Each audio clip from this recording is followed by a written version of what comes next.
حافظ ابن حجر اسقلانی رحمت اللہ علیہ فرماتے ہیں جب میرا قلم ٹوٹ جاتا ہے کتابت حدیث لکھتے وقت، تو میں اس وقت دوسرا قلم بناتے بناتے تیسرا کلمہ پڑھتا رہتا ہوں، اور تیسرا کلمہ کئی مرتبہ پڑھ لیتا ہوں، اس کے بعد قلم بھی تیار ہو جاتا ہے۔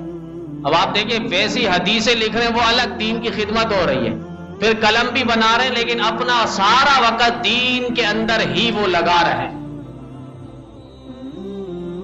ابن ابو قیس رحمت اللہ علیہ بہت بڑے محدث گزرے، ان کے واقعات میں لکھا ہے کہ وہ کسی سے ملاقات نہیں کرتے تھے، حفظ حدیث، کتابت حدیث، امت کی فکر پہ وہ حدیث یاد کرتے تھے اور لکھتے تھے، اس کی تشریحات کرتے تھے۔ تو لوگ آتے تھے، بات چیت کرتے تھے، لیکن حضرت بات چیت بھی سنتے تھے، جواب بھی دیتے تھے، لیکن اپنا حفظ حدیث اور کتابت حدیث کا سلسلہ چلتا رہتا تھا۔ ایک شخص نے کہا حضرت مجھے تھوڑی سی تنہائی چاہیے، ملاقات چاہیے۔ تو حضرت نے آگے سے فرمایا کہ ایسا کر لو، سورج کو تھام لو، روک لو، پھر اس کے بعد میں تمہیں وقت دوں گا۔ اس نے کہا یہ تو ناممکن ہے۔ کہا فضول باتوں میں میرے پاس بھی وقت نہیں ہے، یہ بھی ناممکن ہے، یہ بھی ناممکن ہے۔ حضرت عبید رحمت اللہ علیہ بہت بڑے محدث گزرے ہیں، 30 سال تک، ہم تو حیران ہیں ایسے واقعات پڑھ کے، اللہ ہمیں بھی ان کے نقش قدم پر چلائے۔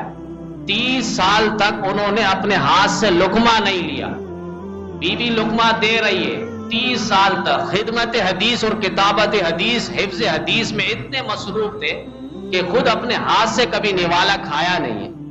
آج دیکھیں تاریخ کے اندر ان کے نام ایسے چمک رہے جیسے آسمان پہ ستارے چمکتے ہیں۔ شیخ الاسلام ابن تیمیہ رحمت اللہ علیہ کا تو عجیب و غریب واقعہ ہے۔ حاسدین بڑے ہوتے ہیں، جن کے فضائل زیادہ ہو تو ان کے حاسدین بھی بڑے ہوتے ہیں۔ تو امام ابن تیمیہ رحمت اللہ علیہ جس دور میں تھے، حکومت کے اندر ایک بڑا حاسد اور جلنے والا شخص آیا، اور اس نے امام ابن تیمیہ رحمت اللہ علیہ کو گرفتار کروایا اور جیل کے اندر داخل کیا۔ حضرت وہاں پہ بھی حدیث کا سلسلہ، پڑھائی اور تدریس کا سلسلہ جاری رکھا۔ اس حاسد کو پھر چین نہ آیا اور اس نے قید کے اندر، کنویں کے اندر ڈال دیا۔ حضرت کنویں کے اندر جا کر بھی سبق پڑھا رہے ہیں اور شاگردوں کو کہا کاغذ قلم میرے پاس دوات بھیج دو۔ انہوں نے بھیج دیے، ساری چیزیں بھیج دی۔ اب وہاں پر انہوں نے کتاب لکھ ڈالی۔ حاسد کو پھر جلن ہوئی، کہا ایسے کیسے ہو سکتا ہے، کنویں کے اندر ہم نے اس کو قید کیا ہوا ہے اور وہاں جا کر بھی کتابیں لکھ رہا ہے، حدیث کی کتابیں۔ اب پابندی لگا دی، سوشل بائیکاٹ ہو، کوئی قریب اور نزدیک بھی ان کے پاس نہ جائے۔ پولیسوں کو چاروں طرف نگہبان پروٹوکول کھڑا کر دیا۔ ان کی وفات ہو گئی اسی پر۔